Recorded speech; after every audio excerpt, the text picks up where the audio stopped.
Hello, beautiful people. Welcome back to this new episode. You already know my name is Manzi, and you are listening to the number one podcast in the country, the Journey Podcast.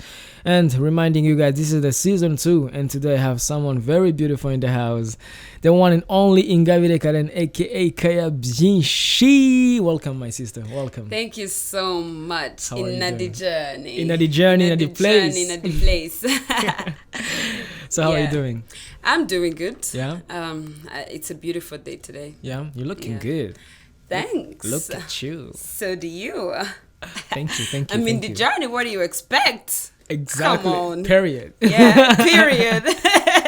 So, shout out to all the people listening to us. You know, I really appreciate you guys taking your time and listening to our old episode of the Journey Podcast. You know, and I've always told you guys that I'm gonna invite people that inspires me, you know, every day. And we have a really big industry in Rwanda of the art scene, and we have so many brilliant artists, you know. And so I have a privilege to have a studio and to have a podcast, and so I feel like, yeah, let's fucking do this, you know. So why not? Yeah, it's today, and we've been planning this for a while, and having you here in the studio, and I'm very excited. I'm excited too. Nice. So you know, happy to be here. So you're not only my friend, but I'm also your fan. You know, I love your music, and I love your artistry. You know, and because I've worked with you like in short films, acting, but I've also followed the music. You know, it's beautiful. I feel like you are one of the unique artists we have in Rwanda. You know, when we talk about different music, you know, like you know, we have few artists that are very different, so and you are one of them. I count you one of them, you know. And really, I'm like, when I look at you, I see the future of our industry in Rwanda, you know, our music industry. So it's a privilege for me to have you in the studio. So thanks. Yeah, thank you. Me. Like, thank you for giving me your time and coming to the studio, and let's fucking do this again. Let's do it. So, Kaya, you know, I'm sure people wondering, who is Kaya, you know, who is that beautiful girl that you brought in the studio? And people watching us on YouTube, they're wondering, who is that? So maybe you should, if you want to share, like, who is Kaya, in few words. Yeah, sure. So, Kaya Byinshii is an artist, first of all. An artist who focuses on music, mostly singing. And I also do acting, performing. I feel like, I mean, arts is so huge. So I really can't say. So far, what I have explored is music and acting and performing. But maybe I can do more. Who knows? Yeah. I also do songwriting because, I mean, it hasn't been so long since I started doing songwriting. I think it's been like a year. Because the first time I did my songwriting was last year in 2020. Yeah. And I loved it. I find it a beautiful journey because the more you write, the more you create your own things. Yeah. The more you explore yourself and what you're capable of doing. And I feel like it's the more you are actually connected to your song, you know? Definitely. Yeah. Because you sing what you feel. Yeah. You sing... what you write is what comes from the inside. Exactly. Yeah. And it's also a way of storytelling in another... Yeah, definitely. Yeah. Nice. Perfect. And talking about that, you know, it makes me very curious. You know, you're a very talented woman, and, you know, it's been... how long it's been when you started to, like, discover art and music in general? Well, music, I started singing when I was a little kid, but I was singing in church. I was an Adventist by then. Yeah. And, well, I used to sing in church. I was in a church choir since I was like 4. Yeah. So I think that's where my love for music started from, because I really loved it.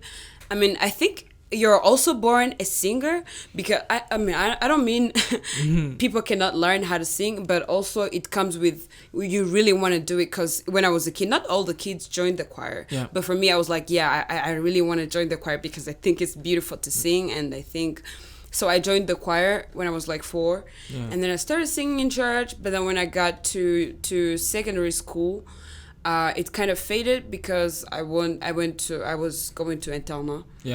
and I didn't have like music wasn't really such a thing. I was more of a basketball player. Yeah. So you didn't have like choirs in school, in boarding school? No, we had choirs, but in boarding school, I don't know why, but I wasn't really into music anymore.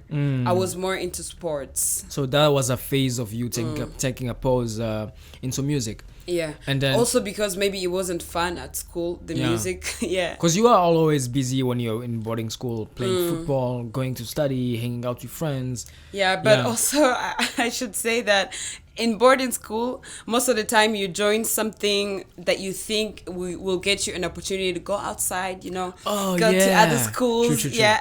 And so I joined sports. Sports is a very big influence when it comes to boarding school. Definitely, because there's interscolaire. Yeah. And you get an opportunity to go to other schools. You go out to buy stuff. Yeah. Exactly. So, nice. So did you manage to go out of school? Yeah, because I was in the basketball team of the school, so of course I managed. But well, after secondary schools, when I went to university, I went to Kepler, and then that's when I joined the school band. Nice. Yeah, because from the school band there was Les Mystérieux, Jules Les Mystérieux. Yes, you know him, the guitar. Yeah, so he was there, and he was already my friend, and he knew that I was a singer because when I used to come from school for the holidays, we used to sing together. Yeah. I mean, I used to continue the music in the holidays. The reason why I didn't do music at school in internat was just because it wasn't fun, and it didn't give me an opportunity to go out, so I didn't really do it. But when I came for the holidays, I used to do music with Les Mystérieux. Yeah. So when I went to university, he knew that I could sing. Yeah. He invited me to join the band, and then I asked to join the band. I joined. In the band, I was together with Wea Viatora as well. Yeah, shout out to her, actually. Yeah. Big up. I'm a very big fan. Yeah, she's amazing. Yeah, she's amazing, and always when we were singing in the band, I was so I felt so privileged to be in the same band as her. So all of you were at the same campus? Yeah, we were all at Kepler. Wow. In the school band. A lot of talents. Yeah, there was really a lot of good people in the band. They were amazing. So when I joined the band, when I got to the school, I wanted to join the band because people who were singing at the band, they were awesome. And perfect. Yeah. So after joining the band, I got to practice more. I got to perform more because we also did a concert at Mamba. It was a fundraising concert, but it was a really good one because we had Makumbi Band on the stage, because one of our mentors from the band, she was one of the singers from Makumbi Band. Her name is Catherine. Yeah. So it was really a good experience because it got me to practice with the voice. It got me to perform somewhere, to go on the stage for the first time. And after that, I also started performing in different places, restaurants. And I could say that I really started doing music professionally when I started university. That was 2017. So then, one word for your university experience. What would you say if I would ask you, tell me one word? Adventurous. Yeah? Yeah. It was a very big adventure. Yes. Yeah. Because getting to university, well, especially at Kepler, I got to live not living with my parents. So, I mean, I was living with other students at the hostels. Yeah. And it was a good experience because then you get to... I mean, I was living in internat at the same time for secondary, but secondary and university are different. Yeah, in secondary, you have the matrons and everybody to tell you what to do. Yeah. But in university, you have to do what you got to do. But also you're an adult. Yeah, you're an adult. So which means you have freedom. Yeah, you have freedom. So talking about that, it's I know it's not... something very common to see young female moving out, especially in Rwandan society. You see most of young people who move out, they're boys. Yeah. So it's not common to see, even boys, not all of them, you find boys who are 24 who still live at home, 25, house. Yeah. Exactly. So it's not because they can move out, but I don't know if it's something culturally, related to culture. I don't know, but I think it's not common. It's not common to see the young people in Rwanda moving out. So which means for a girl, it must be also hard, But now comparing it to your situation, you being at Kepler, staying in boarding school, in university, being at the campus, was also a way for you to feel like you moved out already? Yeah, it was, because I wasn't living with my parents, and also it was quite the best timing for me to leave somewhere where I'm kind of independent, because it also helped me to do my music, because most of the times you see with music, the concerts, the performances, they happen at night. Yeah. And when you get such an opportunity, especially for somebody like me who's still trying to find ways to have a lot of people listen to me, to have a lot of people see what I'm capable of doing. So I take as many opportunities as I can. Exactly. I take them in. And it's a very big challenge to do that when you still live with your parents, especially as a woman who, that boys and girls in Rwanda, they're taken differently. It's like there's a myth that it's like boys can take care of themselves, but girls cannot. Yeah. Especially in music, because I mean, not only in music, but in arts in general, because they're like, artists, they're crazy people. They don't have rules. They don't. So it's for me, it was a very good timing, because by then. I was deciding for myself. I can't say that I took all the opportunities in, because also there had to be that thing of being an adult, thinking, what is this gonna make me? These people who are giving me this opportunity, what is their way of working? Because some people are really not serious, and they can take advantage of the fact that you're a woman and in arts, so they can take advantage of the fact that you're so thirsty to get your things known. Exactly. And then lead you in a bad way. See what I'm saying? No, they can take advantage of that and use you in a bad way. So it also takes one to know what they want, how they want everything to be done, to have limits, to have values that you work under. So it was a good timing, but it also takes one to know what they want and how they want to go towards what they want. Because talking about that, that's something really I will always see that female artists, they struggle with, every day. And also, not only you're a musician, an artist, you're still living at home, you want a way to move out, in our Rwandese culture.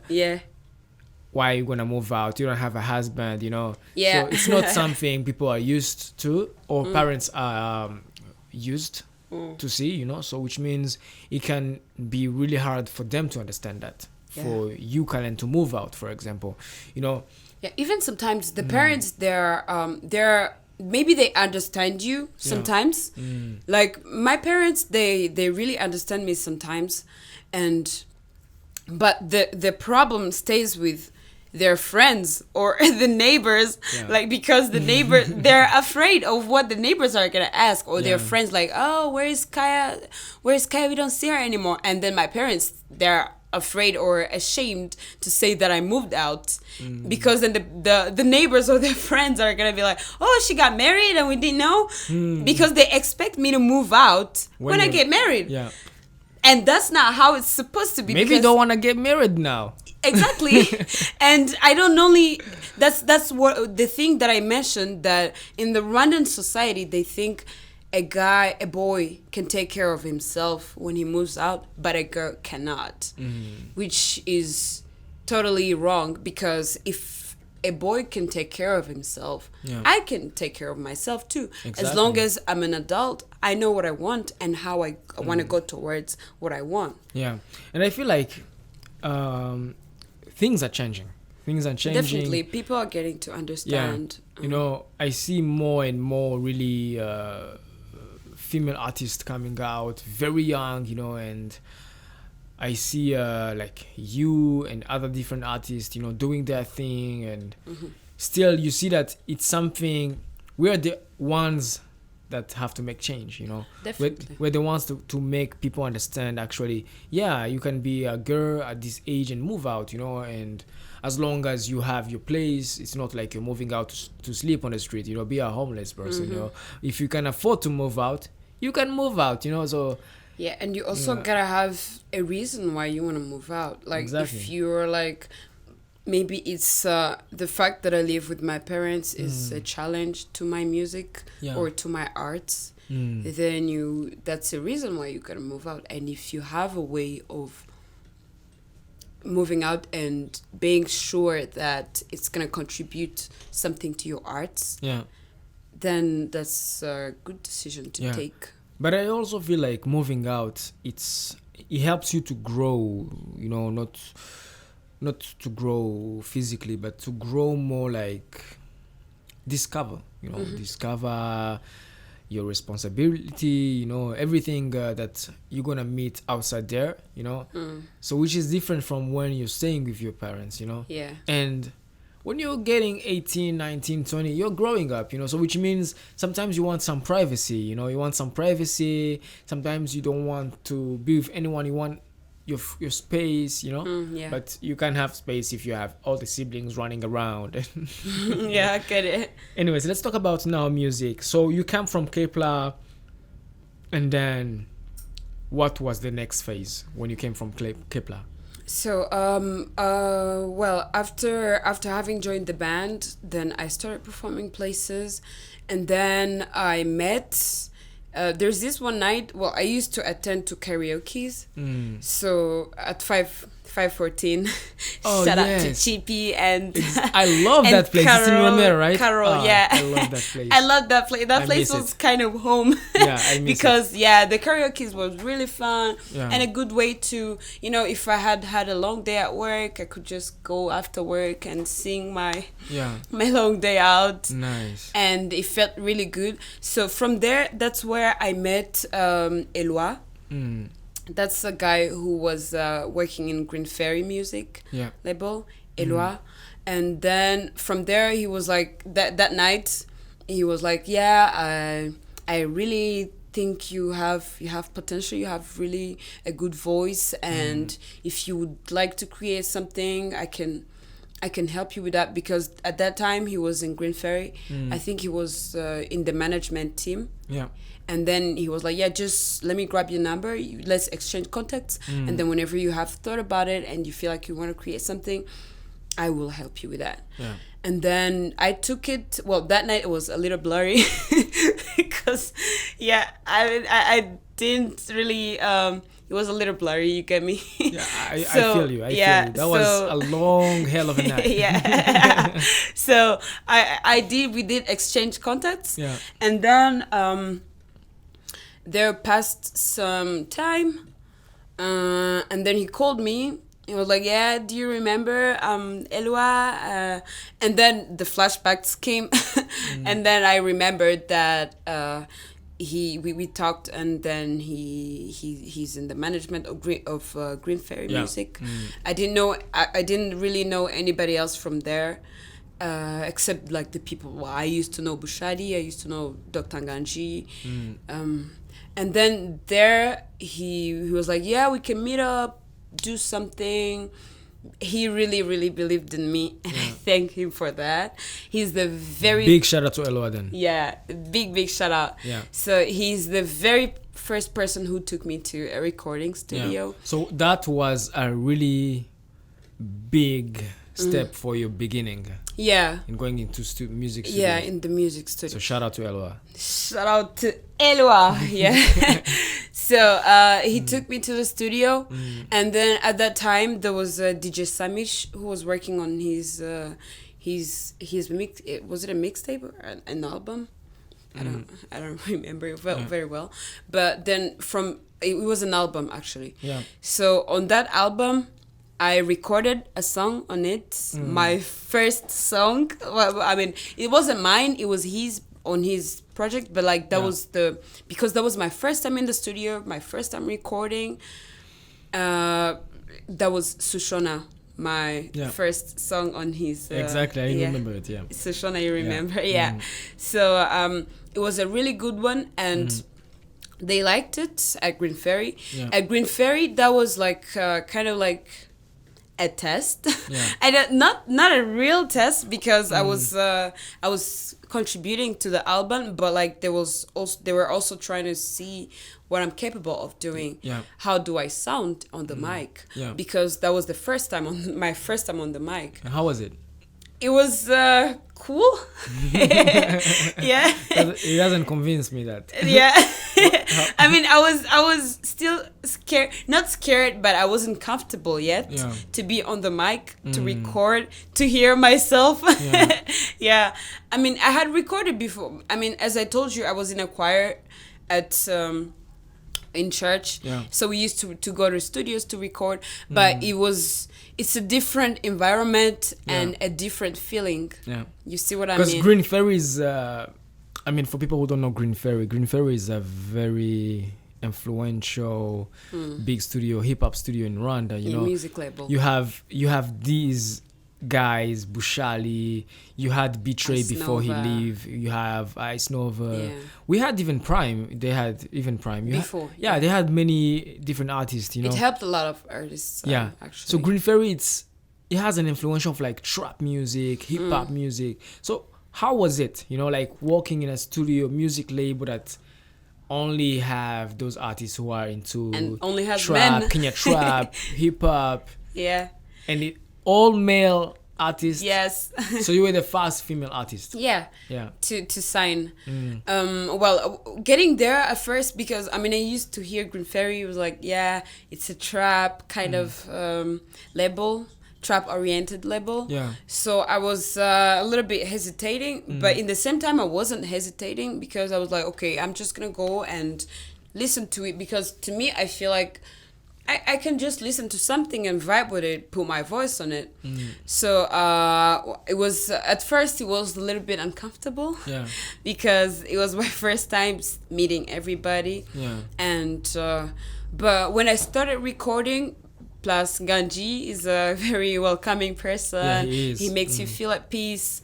And then he was like, we created Soshona together. I mean, he created something really small, and I vibed to it, and then I recorded, and Soshona came out really nice.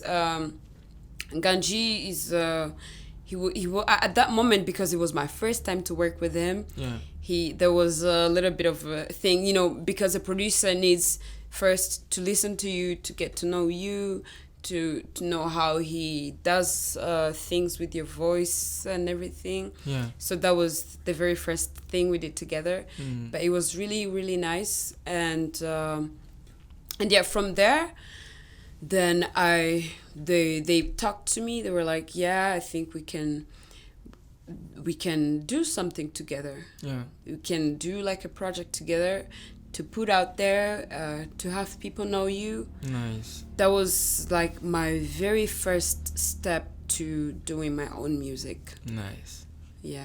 And it's actually surprising how everything works in the world.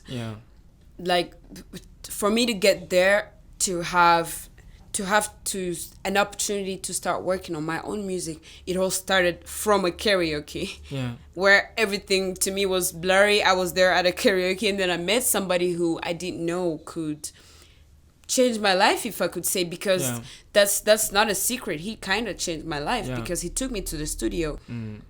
So he gave you a way. Yeah, and then you took the opportunity. Boom. And I didn't expect any of that, because I didn't know him. He didn't know me. We just met like that. It's just the world which is connected. Sometimes things are really connected, and things comes in the right time, at the right place. Definitely. So from there, that was in 2020. That was in 2020 when I started. Well, when I signed with Green Ferry. I signed with them to do. I signed to work with them, but I had the goal by then of for them to produce my first project, which is the EP. And then lockdown came, Lockdown to me was an opportunity. Yeah. Yeah. To create. Because I went in lockdown with having spoken to Green Ferry about the project that I want to do, and I didn't really have an idea of what exactly I want to do. I was, and I'm still in the discovery phase. Yeah. I'm trying to discover myself, the genre of music that I want to do, the style, which is not a very easy journey, and it's a long one. But it's an exciting one, because you are on an experiment of yourself, exploring, getting to know yourself more with your voice, you know? Yeah. I find it's very exciting. It can be challenging, but exciting. And it's quite adventurous, because there are some things you discover about yourself that you didn't know. And also you get to learn from different artists around you. Yeah. Which gives you inspirations of creating your own work. So during lockdown, I got a lot of time to work on the music, because by then I wasn't working my day job, so I had all the time for myself and for the music. So I started writing my EP. By my writing process, I just used to wake up and have maybe a certain theme in my mind and just write it down. But also in the same time, because I knew that I was going to work on something with Dr. Nganji and Green Ferry in general. And after the lockdown, when they first released they first released that, you can go here, but you can't. And they brought the curfew. So that's when I fit the studio time. We made a schedule, and then I started to record my EP. Nice. How was the process of recording, like each songs, you know? Yeah, how was it intense? Was it fun, exciting? Was it very challenging? Oh, how was it? Well, it was intense because for me, I had thirst of finally getting to record something of my own. Because before then, I mean, even people who knew me before, they knew me from the covers. I used to do a lot of covers, and I really loved it, because then I also feel like doing somebody's cover, if you get to kind of be in their shoes, and you get to practice your voice to their songs, it's really fun. But in the same time, when you haven't really done something of your own, you don't know who you really are or how can your own music sound. So for me, I had thirst, and it was kind of intense, because I think also Nganji was curious to work with me, because I was the first female artist in the label. And he was going to work with me for the first time, except for Sushona that we had worked on with on Samish's album, but otherwise, like, that was the first time to work with me on a certain thing. So the recording process was really, really good. I used to go there, spend the day there, and we could do and it was fast, because we kind of clicked fast. For me, I feel like to create with somebody, it needs some kind of connection, because then you blend into what he created really smoothly. And all the things we created were from scratch. So we didn't use like the samples or anything. We created from scratch. I like to create from scratch because it's something natural. Something that needs connection between the producer and the singer. It's like playing puzzle. You connect everything. So that's how it was. I could spend there like days, and then I started working again, my day job. So I could pass by the studio right after work to record something, to correct something. And it was my very first project. I didn't know how it goes, like how other artists do it, their recording process. And I did it my own way, and with Dr. Nganji. And it went quite fast. I think we recorded in, was it 3 months or 4 months? And then, because it was quite fast, because I already had stuff written down, but I didn't have melodies, or I didn't have an idea of the project that I wanted to do. And then later on, well, there came NYABYINSHI, my first baby. Wow. And for me, I remember the very first time when I saw NYABYINSHI, the cover of NYABYINSHI, I was like, okay, no comment. Like, you look like this queen from Egypt, I don't know, like from the pharaohs, you know. And I was like, wow, I can't wait to see this, you know. I can't wait to hear this music. And when I heard that EP, it is very interesting. You know. Sorry. So when I heard that EP, it is very interesting when it comes to like each music. It feels like you're telling a different story. Yeah. You know, and for example, like the song with Bushali, you know, the other song, You Know What It Is. Yeah. So, You Know What It Is, for me, it feels like when I listen to You Know What It Is, it's like I'm on a beach somewhere in Kisenyi, in the sand, just watching the sunrise chilling. going down, you know, and with my friends, just drinking a little bit, having some snacks. Yeah. I don't know what was the idea behind You Know What It Is, you know. Well, You Know What It Is. Let me first, maybe I should talk a little bit about the NYABYINSHI itself. Yeah, NYABYINSHI itself. So I chose the NYABYINSHI is actually came from Nyabingi. NYABYINSHI. Yeah, the Rwandan heroine who we never really talk about. Well, I read a lot about Nyabingi, and she was a Rwandan woman who had superpowers, but because in the Rwandan tradition and in the past, as we all knew, women didn't really have it's not like today where women can say something, where women can be recognized for their actions, their good actions and achievements. Yeah, and achievements, and maybe be rewarded. So in the past, she was special, and we don't really get to talk about it because of colonization, and then they brought some other stories, so we got a little bit, we forgot a little bit about our own history, and we didn't really get to learn about her, but I did. And I did during lockdown, actually. As I told you, lockdown brought to me a lot of things. Was your way of working on many stuff? Yes, and exploring about Rwandan history, most importantly. So yeah, I learned about her. And the thing that caught my attention is the way she was so generous to people. She was so generous, and she was rich in a way of not only possessing a lot of things, but also she had superpowers, and she had the powers of having people believe in her, to the extent that people started praising her, praying her, if I could say, like praising her, worshiping her. So that was an inspiring story to me, and I was like not only focusing on the possessions, but the fact that they also named her after NYABYINSHI, so the one who owns a lot.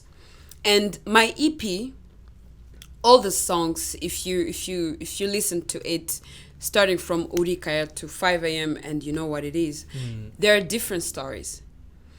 So my EP, it was my first project. It was a fusion of a lot of feelings, a lot of different perspectives in life. It was Byinshii. It was a lot. That's why I named it after NYABYINSHI. But in the same time, it was, when you reflect to each and every song, you hear that it's more calling to one's self-love. Always recognizing yourself before anything else. Always finding your comfortable place. And You Know What It Is, it's specifically the song, your favorite. Yeah, it's my favorite. Yeah, it's about like how you always have to choose a side. You cannot stay between. So it's more like you can't do this and do that in the same time. You can't be white and be black in the same time. You can't be gray. You either have to be white or black. So it's like, you know what, you already know that you cannot do both. You have to choose one. So you know what it is. It's like, the thing is, you know what it is. You already know how that works. Exactly. You can't do both. You have to be here or there. Yeah. Also, which brings you to your self-consciousness. So you have to know yourself. You have to know whether you can do both or not.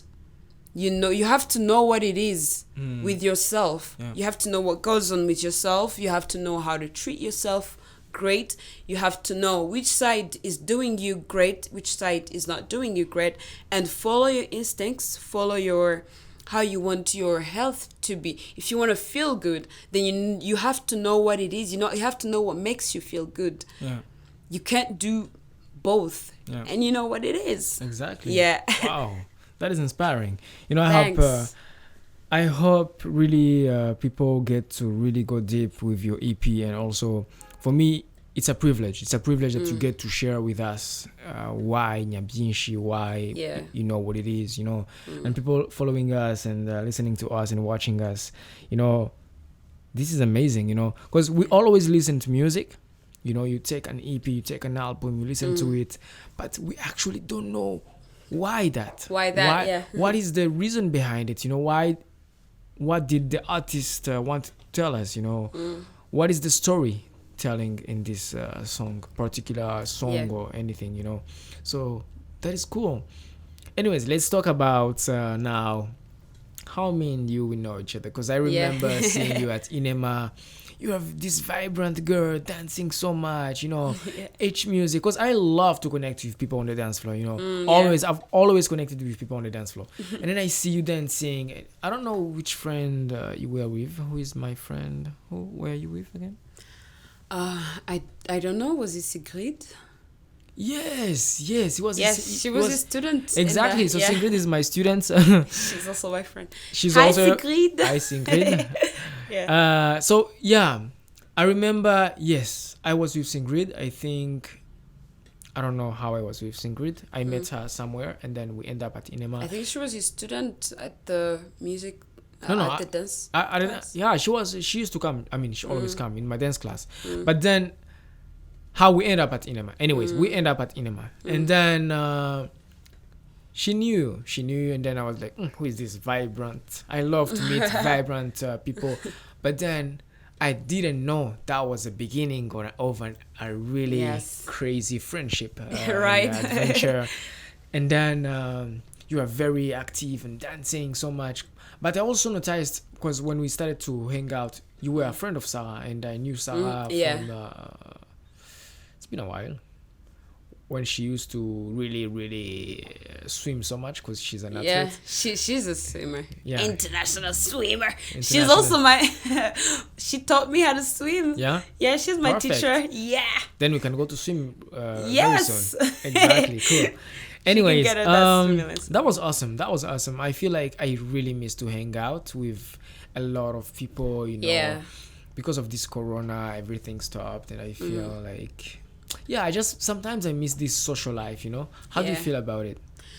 Well, I love social life, so I really love meeting people because for me it's like, as I told you, I believe that everything is connected. Yeah. You don't meet anybody by accident. I don't believe that you meet anybody by accident. I believe that you either meet somebody for a good cause or for a lesson. Yeah, for a lesson. Yeah. Exactly. So, and it's not always that you meet people and you click. I feel like your tribe finds you. Yeah. So, like me and you, we met just at INEMA, but just something told us that we're the same tribe. Something clicked. Something clicked. So, like, you just connect with people, and you don't think about it too much. It just does itself. Yeah. Because after that, we kept meeting. We kept meeting on sets. I mean, last week we were on set together. Yeah. For a short film. Yeah. And some people can see us and think that we've known each other for like years. We've probably gone to chemistry, baby. Yeah, and I just love that and miss that about the social life. Yeah, because you never know who you meet. You never know. I mean, you just meet people, and I miss that. Yeah. But also, this is. I feel like this is a good time and was necessary for us to get to reflect on ourselves, to see what we're capable of. Exactly. I hope things get better soon with this corona, and now vaccination are coming. I don't know. We will see how it goes. Anyways, it is what it is, right? What it is. You know what it is. So now let's talk about, because now I see it, we are almost there to the end of the podcast, our episode. But I want to know, like, what is your current project? Are you working on? Are you working on an album, or, so that I'm very curious, Yeah. Yeah. Well, we got another lockdown, which gave me another time to work on. To work on. Yeah. Actually, I don't get a lot of time to work on my musical projects, because in the same time I have a day job. Yeah. Which I also love so much, because it's part of, I studied something, and I do it. I actually use what I studied, so I love that about it. Yeah. And except that I have another side of being an artist, but where I'm employed currently at Motions, it's also another artistic environment. Yeah, it's a creative place. It's a creative place. So during lockdown, I got all the time for myself, and I worked on a few pieces, and I'm also I'm working currently on another project with Green Ferry music. Yeah. And yeah, that's mostly it. I'm still working on it. Perfect. So we are standby, waiting for your upcoming projects. Yes. Amazing. Yes. I wanna give a big shout out to all the people really who take their time to listen to our podcasts, our episodes with beautiful people and talented people. Yeah. Always grateful, always grateful. In Sweden they say tacksam. Tacksam. Yeah, when you wanna be grateful, you say tacksam. I'm grateful. Yeah. Anyways, thank you so much for everyone listening to us. Make sure you tune in on Spotify, on Apple Podcasts. We got everywhere on all the big major platforms you can listen to us. And also, if you wanna follow Kaya, it's Kaya Byinshii, right? Yes. On Instagram. You have Twitter? Yeah. I have Instagram, Twitter. Twitter, it's the same name? Yeah, Kaya Byinshii. Perfect. Shout out to you. Shout out to all your fans. And also, guys, we're here. And I want to say thank you so much, Kaya Byinshii, for coming to the studio, and also thank you for having me. Inspiring us and inspiring our listeners. Big shout out to all our fans. Boom, boom. This is the #1 podcast in the country, the Journey Podcast. You know what it is. In the journey, you know what it is. We give thanks. Yeah, we give thanks to the journey, man. Thank you.